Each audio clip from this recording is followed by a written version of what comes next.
Welcome to today's 3-minute Catechism challenge. Refresh the knowledge of your Catholic faith with only a short commitment every day. With these short videos, beautifully animated in a hand-drawn style, learning about the faith has never been so engaging.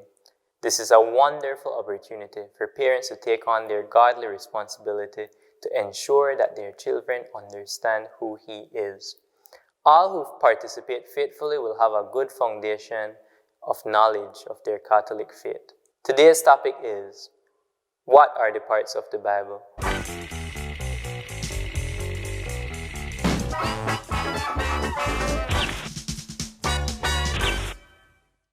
What are the parts of the Bible?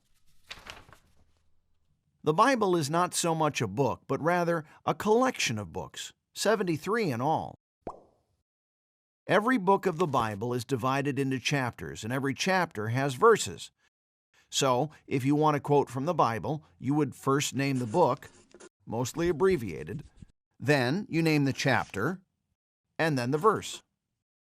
Sounds logical, and it is, because with all the different languages, translations, and editions, you would never find the same thing written at the bottom of page 79.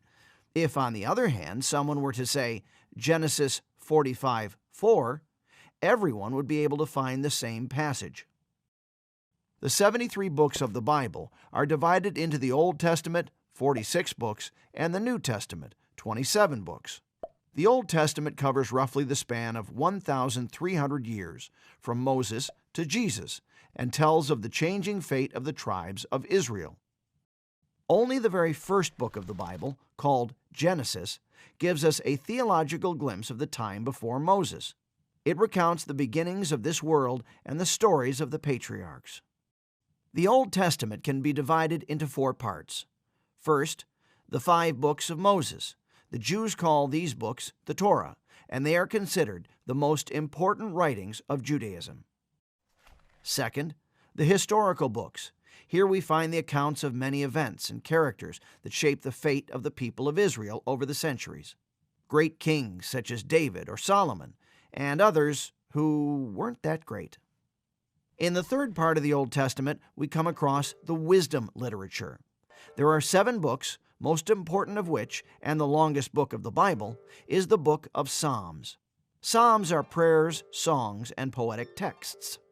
Even 3,000 years after they were composed, they are still being prayed and sung in churches and synagogues. The prophets constitute the 4th and last part of the Old Testament. There are 4 major prophets and 12 minor ones, but this refers neither to their physical appearance nor to the importance of their message. Major and minor simply refer to the length of the texts they left behind. The prophets, whether major or minor, are God's megaphone of sorts. They announce the word of the Lord. They remind and warn, comfort and give hope. Hope for what? For a new covenant, for a new testament. In the fullness of time, as it is written, after a long and tedious process of preparation, God sent His Son, born in Bethlehem, crucified in Jerusalem. With Jesus, a new covenant was formed between God and man. This is the content of the books of the New Testament. And like the Old, so also the New Testament can also be divided into 4 parts. First, the 4 Gospels, 4 accounts of the life of Jesus, about what He taught and what He did, and how He redeemed mankind. The Acts of the Apostles are next in line. They document the history of the early church and the missionary journeys of the Apostle Paul. St. Paul also dominates the 3rd part of the New Testament, the Epistles. He is the author of most of them. All in all, we have 21 epistles that were sent by the apostles to the first Christian communities in order to strengthen, comfort, or correct them, and to expound more fully the faith in Christ. Finally, as the 4th part in the New Testament, we have the book of Revelation, written by St. John.